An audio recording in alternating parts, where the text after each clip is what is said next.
ኢየሱስ ክርስቶስ ሰላም ከሆነ ለምንድን ነው በሕይወቴ ሁከት የሚገጥመኝ? ከተጠመቅኩ ጀምሬ ሰላም አላገኘውም ሊያሰኛችሁ ይችላል። ሰይጣን ይረብሻችኋል። ጌታ ደግሞ ምንድን ነው ያለው? ዘይጾረ መስቀለ ሞቴ ኢይክሊት ጸመደኒ፣ መስቀሌን ተሸክሞ የማይከተለኝ ሰው የኔ ሊሆን አይችልም ነበር ያለ። የኔ ሊሆን አይችልም። ወደ ክርስቶስ ስትመጡ ሰላም አይጠብቃችሁ። የሚጠብቃችሁ ምንድን ነው? መስቀል ነው የሚጠብቃችሁ። ግርፋት ነው የሚጠብቃችሁ። መስቀሉ ማን ነው? የገዛ ስጋችን መስቀል ይሆናል። ዘመዶቻችን መስቀል ይሆናሉ። ጸሩ ለሰብ ሰባ ቤቱ፣ ጌታ እንደተናገረ የሰው ጠላቱ የገዛ ቤተሰቦቹ ናቸው። ማቴዎስ ወንጌል ምዕራፍ 5 ላይ የሰው ጠላቱ የገዛ ቤተሰቦቹ ናቸው። ቤተሰብ ጠላቱ ነው ይነሳል። ስጋችን ጠላቱ ነው ይነሳል። ጎረቤት፣ የዓለሙ ሲስተም፣ ፖለቲካው፣ አጋንንት ራሳቸው በእኛ ላይ በእምነታችን ላይ በኃይል ይነሳል። የዚያን ጊዜ ጌታ ሆይ አንተን አምኜ መጣሁ፣ አንተን ተከተልኩ፣ ተጠመቅኩ፣ ሰላም ነህ ስትባል ሰምቼ ክርስቶስ ተከተልኩ፣ ግን እንዲያውም ከተጠመቅኩ ወዲህ ሁከት ገጠመኝ እንድትሉ ሰይጣን በደንብ ይሰራል። እንደዚያ እንድትሉ ከቃሉ ጋር ናችሁ፣ ከቃሉ ጋር ናችሁ። ይህንን ቅዱስ ጴጥሮስም ጠይቆ ነበር። ሁሉን ትተን ተከተልን፣ ምንድነው የምትሰጠን አለው። በመጨረሻው ዘመን 100 እጥፍ እሰጣችኋለሁ። የምድር ነገር ጠብቃችሁ እንዲያው እዚህም ደግሞ በይሁዲ እምነት ያላችሁ ልትጠመቁ ያሰባችሁ ትኖራላችሁ። የምድር ሰላም ክርስቲያን ሆኜ አገኛለሁ ብላችሁ እንዳትጠመቁ። መጠመቅ ያለባችሁ መንግስተ ሰማያትንና ክርስቶስን ፈልጋችሁ ነው። ክርስቶስን የሚከተሉ ሰው ሁሉ መከራ ይገጥመዋል። ትንቢተ ኤርምያስ ምዕራፍ 1 ላይ ኤርምያስ ምን ታያለህ አለው። የሎሚ እንጨት አያለው ይላል አለው። ይሄ የሎሚ እንጨት አያለው። ይሄ የሎሚ እንጨት ማን እንደሆነ ታውቃላችሁ? ክርስቶስ ነው። ጌታችን ኢየሱስ ክርስቶስ እና ያሳየው ኤርምያስ ለኤርምያስ የሎሚ እንጨት ይላል ቅዱስ ሳዊሮስ ዘአንጾኪያ ሲተረጉም፣ ውጩ መራራ ነው ይላል። ቅርፍቱ አይለበልብም፣ ይመራል። ውጩ መራራ ነው። እንደገና ደግሞ ጥቁር ነው ወይ ከበዛ ቢጫ ነው ሲቀላ። ወንተ ውስጡሰ መዓር ጻዳ ወመዓርዕር ጣዕሙ፣ ውስጡ ግን ነጭ ነው፣ ጣዕሙም ደስ ያሰኛል ይላል። ውስጡ ሎሚ ግን ቅርፍቱ መራራ ነው። ከማሆይኬ እለ ይፈቅዱ ይርብቡ በሃይማኖተ ክርስቶስ፣ በክርስቶስ ሃይማኖት ሊያተርፉ የሚወዱ ሰዎች ሁሉ እንደ ሎሚ መራራ ህይወት ይኖራሉ። ውስጡ ግን የጣፈጠ ህይወት ነው የሚኖሩት ብሎ ይነገራል። ሎሚውን ጠብቃችሁ ነው በአፋዊ ህይወታችሁ፣ በትዳራችሁ፣ በንግዳችሁ፣ በስራችሁ ክርስቲያን በመሆናችሁ ምክንያት ልትገፉ ትችላላችሁ። እሱ ራሱ ግን ሽልማታችሁ ነው። እሱ ራሱ ትርፋችሁ ነው። የክርስቶስ እኮ መስቀሉ ነው አይደል? ትንሣኤውን ይዞ የመጣ ጌታ ባይሰቀል ይነሳል? አንድ ጥያቄ ልጠይቃችሁ። ከሐሙስ ማታ ወደ ሐሙስ ሌሊት ስትሄዱ ለትንሣኤው እየራቅን ነው እየቀረብን ነው የምንመጣው? ከዓርብ ጠዋት ወደ ዓርብ 6 ሰዓት ስትሄዱ ለትንሣኤው እየቀረብን ነው እየራቅን ነው? በዚያው ግን መከራው ምን እያለ የሚመጣው? እየጨመረ ነው። መከራ ሲጨምር ትንሣኤ ይጨምራል። ትንሣኤ ሊመጣ ሲል መከራ ይጨምራል። እንደዚህ ነው ክርስትና። ያንን ሊያስተምር ነበር። በሰንበት ይደሉኬ ገቢረ ሰናይ በሰንበት፣ እንግዲያውማ በሰንበት መልካም ማድረግ ይገባል ብሎ የነገራቸው እና እኛም አሁን ያለን ክርስቲያኖች እንደ ፈሪሳውያን ምድራዊ ነገር ስናጣ ማጉረምረም፣ ጌታ ሆይ ወዴት አለ? እንደውም አንዳንዱ ሰው ምን ይገጥመዋል መሰላችሁ? ድሮ ጸሎት ሳይጸልይ ሳለ በጣም ጥሩ ህይወት ነበር የሚኖረው። ጸሎት ሲጀምር ከውሃው ሲወረውረው፣ የተቃጠለ ቤት ሲገጥመው፣ የሆኑ ወታደሮች ሲያባረሩት፣ በህልሙ ሲሰቃይ ያድራል። ኦሆ የባስ ተነካክቼ ነው የሁሉ ችግር የደረሰብኝ፣ ጸሎት ላቋርጥ እንድንል እኮ ነው ሰይጣን እንደዛ የሚያደርገው ማለት ነው። ይገርማል እኮ ሳንጸልይ ደህና የነበርነው ሰዎች መጸለይ ስንጀምር ሁከት ይጀምራል። ድሮ የወደን የነበርነው ሰው ሁሉ ማኩረፍ ይጀምረናል። ለምንድነው እንደዚያ የሚሆነው ሲባል የክርስቶስ ህይወት የሎሚ ህይወት ነው። መራራ ህይወትን በጣፋጭነቱ ይዞ መኖር ውስጥ ነው ጣፋጩ ያለ ውስጥ። መንግስተ ሰማያት የተዳፈነች ዕንቁን ትመስላለች ያለ ለዚህ ነበር። እርሻ ውስጥ የተዳፈነ ዕንቁን ግን የምታወጣው ቆፍረ ደግመ ነው። ቅዱስ ዮሐንስ አፈወርቅ ምን ይላል? ወርቅ የሚቆፍር ሰው ሲቆፍር ሆኖ ብሎ የበቆሎ ፍሬ የምታክል ወርቅ ቢያገኝ ቁፋሮውን ይጨምራል ወይስ ያቆማል ብሎ ይጠይቃል። ምን ያደርጋል? ንገሩኝ እንጂ ይጨምራል። ግን ድካም አለው። ግን ወደ ዋናው ወርቅ ልደርስ ነው ይላል። ትንንሽ በረከቶችን ካገኘን አሁን ቁፋሯችን መጨመር ነው። ቁፋሮ ጠለቅ ሲል ግን አየር ማግኘታችን እየቀነሰ እየታፈን እየጨነቀን እየጨለመ ይመጣል። ግን ወደ ወርቁ እየቀረብን ነው የምንመጣው። ክርስትና እንደዚያ ነው። ወደ ክርስቶስ ስንቀርብ ጨለማዎቹ መከራዎቹ እየጸኑ ይመጣሉ። መጨረሻ ላይ ግን የጌታ ብርሃን ከኛ ጋር ይሆናል። ያንን ነው ነግራችሁ የፈለግኩ። ስለ ሰንበት ላውጋችሁ። ሰንበት በሉ እና አይሁድ ሰንበትን የተቃወሙበት ምክንያት ያ ነው እንጂ እንደ ጌታ እኮ አንድ ቀን ጠይቃቸው፣ ቆይ እናንተ ግን ምን አድርጊያችሁ ነው ግን እንደ ሁልጊዜ የምትቃወሙኝ የምትገሉኝ ድንጋይ የምታነሱ ለምንድን ነው አላቸው። በእንተ ሰናይሰ ግብርከ እንወግረከ፣ ስለ ጥሩ ስራ እኮ አንወግርህም። እንዲሁ ስታበላ እንጀራ ስታበረክት እኮ ጥሩ ነህ አሉት። እንዲሁ ድውይ ስትፈውስ ጥሩ ነህ። ችግሩ እኛን እየነካካን ነው። እኛን እየነካን ነውራችን እያወጣብን ነው። ምድራዊ ምቾት ፈልገው ነው እንጂ ስለ ሰንበት ተቆርቁሮ አይደለም። ሰንበትንስ እንደውም ያከበራት ጌታ ነው። በእውነት የአይሁድን ሰንበት ያከበረ ማን ነው? ጌታ ነው። በትክክል ሰንበትን ያከበረ እሱ ነው። ምን አድርጎ? ክርስቶስ ሰንበትን ሻረ አይባልም። ሰንበትን አከበረ። እንደውም ምን አድርጎ ነው ያከበረ? ሰንበትን ማክበር እኮ ማለት መልካም ማድረግ ማለት ነው። ምን አደረገ? ሽባውን ተረተረው። ምን አደረገው? ሸክም አቀለለ። ምን አደረገ? ጎባጣ ቀና። ምን አደረገ? ለታወቁት ረፍት ሰጣቸው። ታዲያ ሰንበት ማለት ረፍት ከሆነ ሽባው እንዲህ ተዘርግቶ የሚሰቃየውን ሰውዬ ከደዌው ሲያሳርፈው ሰንበት አይደለም? እንደ አቅማዳ ተሰፍታ የነበረችውን ማንም ያላያትን ሰርታ የመብላት ሰው ከደረሰበት የመድረስ ናፍቆት የነበረባትን ሴት ቀና በይ አንቺ ሴት ሲላት ረፍት ሲሰጣት፣ ሰው ከዋለበት ሲያውላት፣ ሰው ከደረሰበት ሲያደርሳት ረፍት ሲሰጥ፣ ይሄ ነው ሰንበትን ማክበር። ሰንበትን ያከበረ ክርስቶስ ነው። አልታወቅም እንጂ አይሁድ ካከበሩት ይልቅ ሰንበትን ያከበረ መድኃኔዓለም። ሰንበትን ማክበር ማቴዎስ 12 ላይ ምን አላቸው? ሰንበትን ማክበር መልካም ማድረግ ነው አላቸው። እስቲ በሉ ዘመዶች፣ ምን ማድረግ ነው? መልካም ማድረግ ነው። ወደ መሰረታዊ ይሄ እንግዲህ ሰምን የነገርኳችሁ፣ ወደ ወርቁ ልውሰዳችሁ። ሰምና ወርቅ ታውቃላችሁ? እሺ ካወቃችሁ ወደ ሰምና ወርቁ ልውሰድ፣ ወደ ወርቁ ልውሰዳችሁ። አሁን እኛ ራሱ ቀዳሚት ሰንበት እንደ አይሁድ አይደለችም እንጂ ለእኛም ሰንበት ናት። አይደለም ነው። ለእኛ ለኢትዮጵያ ኦርቶዶክስ ተዋሕዶ ቤተክርስቲያን ሰንበታችን ናት። በአይሁድ መንገድ ግን በግ እያረድን አይደለም የምናከብራት። አሁን በጋችን ማን ሆነዋል? ጌታችን ኢየሱስ ክርስቶስ ስለሆነ ፍጹም ረፍት፣ እንደውም ትክክለኛ ረፍት የምናከብራት እኛ ነው። በሰንበት ጠብ አንገጥምም። በሰንበት ረፍት ነው የምንሰጠው።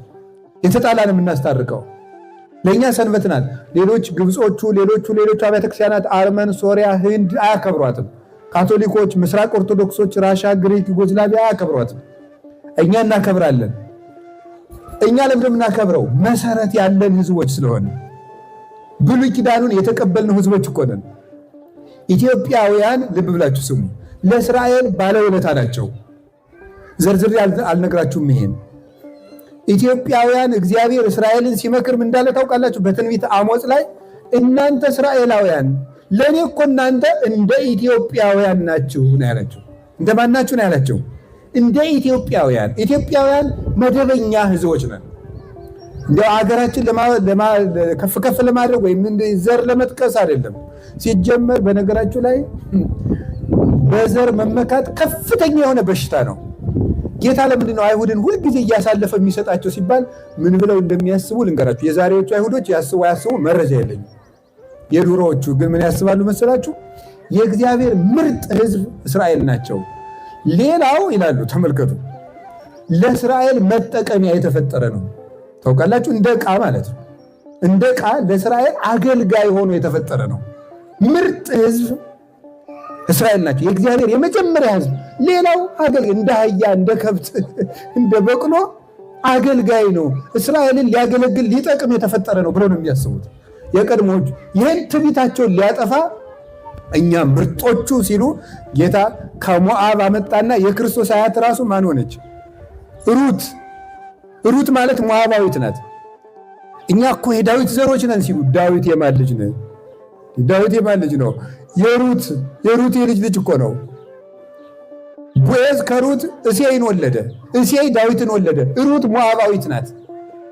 እኛ እኮ የአብርሃም ዘር ነን ሲሉ አብርሃም ወዴት ነው አገሩ? ሜሶፖታሚያ። ከዚህ ወደ 725 ኪሎ ሜትር የሚርቅ ቦታ እዚያ እኮ ነው የተወለደው። ስደተኛ ነው። ታዲያ አብርሃም ልጅ ነው የምትል ስደተኛ ነህ። ይህን ትዕቢታችሁን ተው፣ ሰው አትናቁ። እምቢ ሲሉት ደግሞ እንግዲያማ እናንተም ተሰደዱ ይልና ግብፅ ይልካቸዋል። እንግዲያማ ሂዱ ግሪክ፣ እንግዲያማ ሂዱ ሮም። በዚህ ትዕቢትና በዘረኝነት ምክንያት ይኸው በናዚ ጊዜ 6 ሚሊዮን ህዝብ ነው ያለቀው። መቅደሱ ውስጥ ተቃጥለው የነሱ የታሪክ ጸሐፊ ጆሴፈስ ይባላል። እሱ እንደጻፈው ወይም ዮሴፍ ወልደ ኮሬዮን ማለት ነው። መጽሐፉን ገዝታችሁ ማንበብ ትችላላችሁ፣ እዚሁ አለ። እሱ እንደሚናገረው በዚያ ጊዜ 200 ሚሊዮን ያክል ህዝብ እዚሁ መቅደሱ ውስጥ ብቻ ተቃጥሏል። እዚሁ መቅደሱ ላይ ሙሴ አስቀድሞ እንደተናገረው የንስር ምልክት ይዘው ይማርኳቸዋል እንደተባለ ቀድመው የንስር ምልክት ያለው ባንዲራ ይዘው ነበር ከዚህ ማርከው የወሰዷቸው። ተፈጽሟል። ይሄ እኛም ሁላችንም ይሄ ዘረኝነት እኛ ኢትዮጵያውያን ብለን ለመመካት ሳይሆን መልካሙን ለመውሰድ ነው። በዘር እንደመመካት ያለ በሽታ ያለ እንዳይመስላችሁ። እግዚአብሔር የሚጠላው ትልቁ በሽታ ዘረኝነት ነው። እነሱ ሁልጊዜ የሚወቅሳቸው ከዚህ ነበር የሚወቅሳቸው። ከባዕድ አይደል ያገባችሁ እናንተ እስከዚህ ተጋብታችሁ ሄድ ብሎ ይወቅሳቸዋል። እረፍት ግን ሰንበት ግን መልካም ማድረግ ነው። እስቲ ሰንበት በሉ። ሰንበት ማነው ማክበር የጀመረው? እግዚአብሔር 6 ቀን ሰራ፣ 7ኛውን ቅዳሜን አከበረ። 6 ቀን ሰራ። ለምን ይመስላችኋል? ቅዱስ ኤፍሬም ሶርያዊ ይህን ሲተረጉም እንዲህ ይላል። ሙሴ ባህርን በበትሩ ያለ ድካም ከፍሎ የለም እንዴ? በእግዚአብሔር ያመነው ኢያሱ በቃሉ ብቻ ፀሐይን አቁሞ የለም እንዴ? ሙሴ በቃሉ ብቻ ውሃ አፍልቆ የለም እንዴ? ሙሴ በቃሉ ያን ማድረግ ካልቻለና ሳይደክም ስራ ከሰራ የሙሴ አምላክ ይደክመዋል እንዴ? አይደክመውም። ታዲያ ሙሴ በቃሉ ያለ ድካም ስራ ከሰራ የሙሴ አምላክ እንዴት ይደክማል? ካልደከመ እግዚአብሔር አረፈ ማለት ምን ማለት ነው? እግዚአብሔር አረፈ 7ኛው ቀን ላይ ምን ማለት ይመስላችኋል? መስራት አቆመ ማለትስ ነው? አይደለም። ሰንበት ማለት መስራት ማቆም አይደለም። ይገርማችኋል። እነግራችኋለሁ ምን ማለት እንደሆነ። ሰንበት ማለት መስራት፣ እረፍት ማለት በነገራችሁ ላይ እናንተ ምን ብላችሁ ነው የምትተረጉሙት? አሁን ኢትዮጵያውያን እንሳይ እረፍት ብለው የሚተረጉሙት ነገር በጣም ነው የሚያስቀኝ። የዓመት እረፍት ወጣው ይልና ከመንግስት ቢሮም ይሁን ከንግድም ይሁን ከግል ቢሮም ይሁን ይወጣና የዓመት እረፍቱን የሆነ ሱቅ ደጅ ላይ ቁጭ ብሎ ሲያወራ እየዋለ ነው አረፍኩ የሚለው ማለት። እሱ እረፍት አይደለም። ይሄ እረፍት አይደለም። ሄዶ ዝም ብሎ ሲዋኙ ዋልና የሆነ ሆቴል ተከራይቶ ምሳ ሲበሉ ከርሞ መምጣት እሱ እረፍት አይደለም። እረፍት ሌላ ነው ዘመዶች፣ እረፍት ሌላ ነው። ምንድነው ታዲያ ነው? እግዚአብሔር ስራ አቁሞ ነው አረፈ የተባለ? አላቆመም። እንደዚያማ እንዳይባል የዮሐንስ ወንጌል ምዕራፍ 5 ቁጥር 17 ላይ ጌታ ምን አለ? አቡየሂ እስከ ይዜ ይገብር ዋኔሂ እገብር ከማሁ። አባቴ እስከ ዛሬ ይሰራል እኔም እሰራለሁ። እስኪ በሉ እስከ መቼ ይሰራል ነው ያለው? እኔም ምን አለው? ስለዚህ እግዚአብሔር እስከ መቼ እየሰራ ነው? እስከ ዛሬ እየሰራ ነው።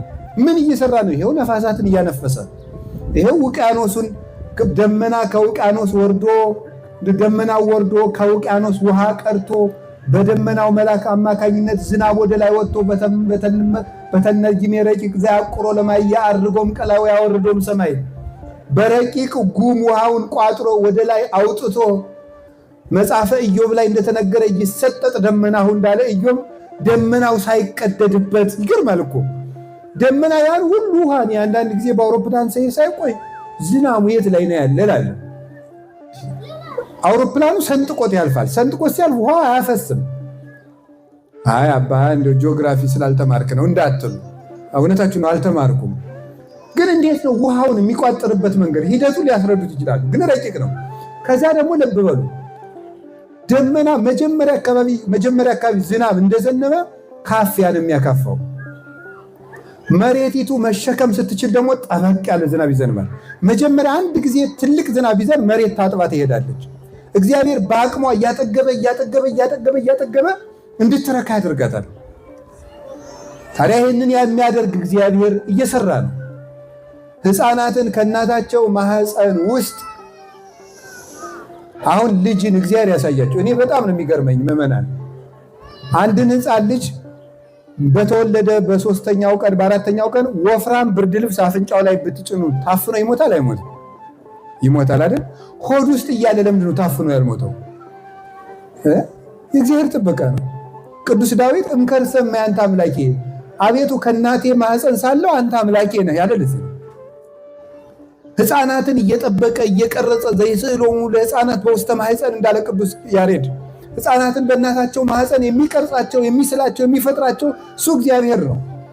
ይሰራል፣ ወቅቶቹን ያፈራርቃል፣ ውሃው ነፋሳት እንዲነፍሱ ያደርጋል። ነፋሳት የራሳቸው መስኮት አላቸው፣ 12 መስኮቶች። ከነዚያ መስኮቶች እየመጠነ ነፋስ እንዲነፍስ ያደርጋል። ነፋስ ባይነፍስ ሌላው ቢቀር ኦክሲጅን አተን ከመሞታችን በተጨማሪ ውሃ መጠጣት አይቻልም። ውሃ ህይወት የሚኖረው ነፋስ ስላለ ነው። እስመ ነፋስ ነፍሳት ይሆሙ ለማያት፣ ነፋስ የውሃ ነፍሱ ነው ይላል መጽሐፍ፣ ህይወቱ ነው። ነፋስ ከሌለ ውሃ ይበላሻል፣ ሰው መኖር አይችልም። ያው የእናንተም ትምህርት እንደሚለው H2O ነው፣ ሃይድሮጅን እና ኦክሲጅን ነው ውሃ። ስለዚህ ከዚህ የተነሳ ነፋሳትን በማንፈስ ብርሃናትን በማመላለስ ፍትህ በመስጠት ጤና በመስጠት በማስተዳደር እግዚአብሔር እስከዛሬ ይሰራል። እሺ ካልደከመው ስራም ካላቆመ እግዚአብሔር አረፈ ማለት ምን ማለት ነው? እግዚአብሔር አረፈ የተባለበት ምክንያት የሰው ልጆችን ክብር ለመስጠት ነው።